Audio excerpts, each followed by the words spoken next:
Rohmu yang hidup penuhiku, mengalir dalamku.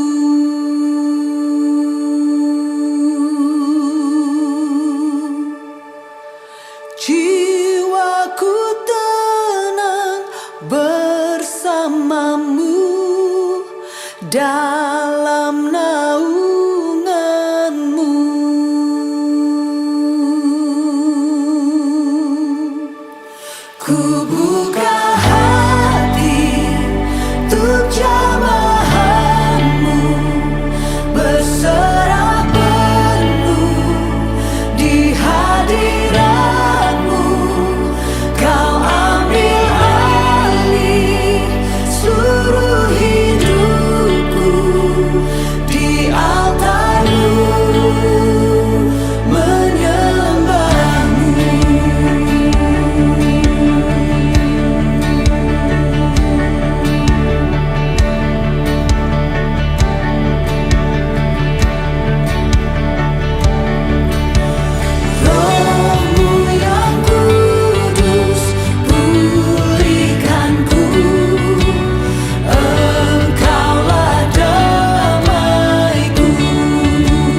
Shalom, selamat pagi. Bagaimana kabarnya pagi hari ini?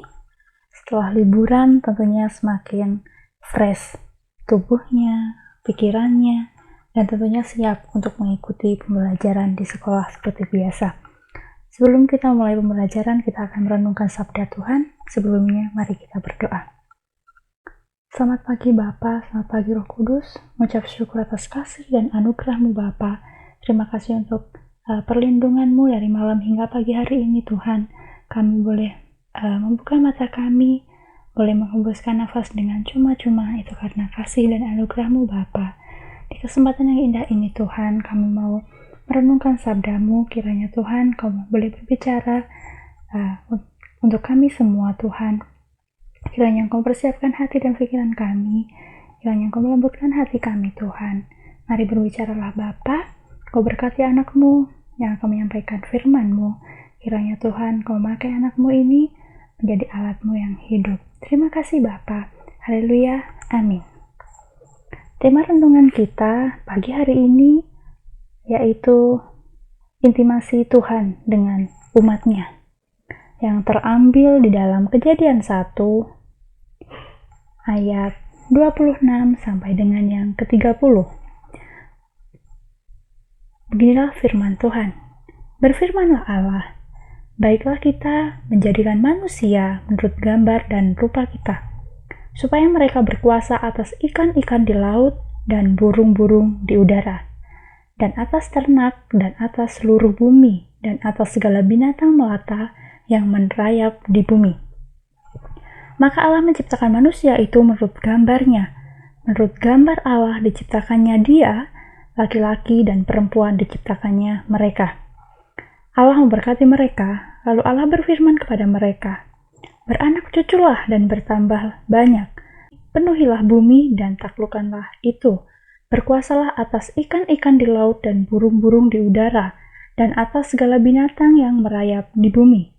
Berfirmanlah Allah, lihatlah, aku memberikan kepadamu segala tumbuh-tumbuhan yang berbiji di seluruh bumi dan segala pohon-pohonan yang buahnya berbiji, itulah akan menjadi makananmu. Tetapi kepada segala binatang di bumi dan segala burung di udara dan segala yang merayap di bumi yang bernyawa, kuberikan segala tumbuh-tumbuhan hijau menjadi makanannya, dan jadilah demikian. Menurut Kamus Webster tahun 1963, kata spirit berasal dari kata benda bahasa Latin spiritus yang berarti nafas, dan kata kerja spirer yang berarti bernafas. Melihat asal katanya untuk hidup adalah untuk bernafas, dan memiliki nafas artinya memiliki spirit. Tentunya menjadi spiritual seperti mempunyai ikatan yang lebih kepada hal yang bersifat kerohanian atau kejiwaan dibandingkan hal yang bersifat fisik atau material. Istilah kerohanian atau spiritualitas tidak memiliki definisi yang pasti, namun para ilmuwan telah menetapkan spiritualitas sebagai pencarian untuk yang dikaitkan dengan kudus, di mana berarti suci, secara luas didefinisikan sebagai sesuatu yang diatur terpisah dari umumnya, yang pantas dihormati. Penggunaan istilah spiritualitas telah berubah sepanjang zaman. Di zaman modern, spiritualitas sering dipisahkan dari agama-agama Abrahamik. Agama Abrahamik yang sering pula disebut sebagai agama Samawi atau agama Ibrahimiyah, yaitu setiap agama yang muncul dari suatu tradisi Semit kuno bersama dan yang ditelaah oleh para pemeluknya kepada Abraham atau Ibrahim. Bapak atau pemimpin jumlah orang, seorang leluhur yang kisah hidupnya dikatakan di dalam Alkitab Ibrani, dan berkonotasi campuran atau psikologi humanis dengan mistis dan tradisi esoteris. Suatu hal yang diajarkan atau dapat dimengerti oleh sekelompok orang tertentu dan khusus, atau dapat juga suatu hal yang sudah dapat dipahami, dan agama-agama timur yang ditunjukkan untuk kesejahteraan dan pengembangan pribadi. Pengertian pengalaman spiritual memainkan peran penting dalam spiritualitas modern, tetapi memiliki asal yang relatif baru. Ada sebuah komunikasi aktif antara pencipta dan yang diciptakan. Begitulah sederhananya. Ketika seorang tidak berbicara dengan sekelilingnya atau ada orang lain di dekatnya, komunikasi tetap berlangsung antara roh manusia dan roh Allah. Jika bukan roh Allah yang sedang berbicara pada spirit Kristen atau hubungan manusia dengan Allah, patut menjadi sebuah tanda tanya. Misalnya kita, ketika tidak berdoa kepada Allah, siapakah yang sedang berkomunikasi aktif dengan kita? Spiritualitas merupakan sebuah gaya hidup yang dihidupi sebagai sebuah proses menjadi seperti Kristus yang dapat kita imitasi melalui Alkitab. Injil secara khusus seperti halnya Fransiskus Assisi adalah seorang tokoh bapak-bapak gereja dari Assisi. Imitasi terhadapnya, terhadap Tuhan yang berjumpa dengan Kristus melalui sarana Alkitab. Proses menjadi bukanlah sebuah hasil yang dapat diukur dengan indikator atau barometer tentunya, namun sebuah perjalanan hidup yang terus dipelajari, dihidupi hingga akhir hayat.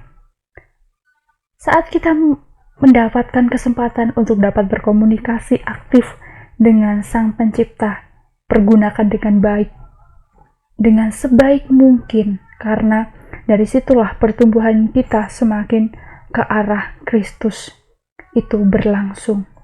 Pengertian dan gambaran luas tentang spiritual Alkitabiah dapat kita wujudkan dengan perubahan hidup yang semakin baik mulai dari saat ini. Ikutilah renungan pagi di SMA Immanuel setiap hari dengan harapan kita semua dapat terus bertumbuh menjadi pribadi yang dewasa dalam Kristus. Selamat menjadi remaja yang berkualitas dengan spirit yang dari Tuhan hingga kita semakin menjadi serupa dengan gambarnya Tuhan kita, Yesus Kristus. Amin. Untuk firman Tuhan, mari kita berdoa. Bapa, kami mengucap syukur untuk firman-Mu yang boleh kami renungkan, Bapa. Ajar kami Tuhan untuk terus berkomunikasi dengan Engkau. Ajar kami terus untuk terus mengingat Engkau dalam kehidupan rohani kami, Bapa. Mampukan kami untuk terus berdoa setiap saat kepadamu. Mampukan kami untuk terus bergantung kepadamu, Bapa. Terima kasih Tuhan untuk renungan pagi hari ini. Kiranya Tuhan yang akan terus menambah-nambahkan semangat kami untuk kami semakin dekat padamu, Bapa. Tuhan, jika sebentar lagi kami akan memulai aktivitas kami, memulai pembelajaran kami, kiranya Tuhan yang akan memberkati kami, kiranya Tuhan yang memberikan motivasi dalam belajar kami, Tuhan yang memberikan kepandaian akal budi, kiranya Tuhan yang memberikan semangat yang baru, sukacita yang baru daripada Tuhan. Terima kasih Bapa, kami serahkan kegiatan kami hari ini sampai nanti dalam tangan kuasa Yesus Kristus, Juru Selamat kami yang hidup. Amin.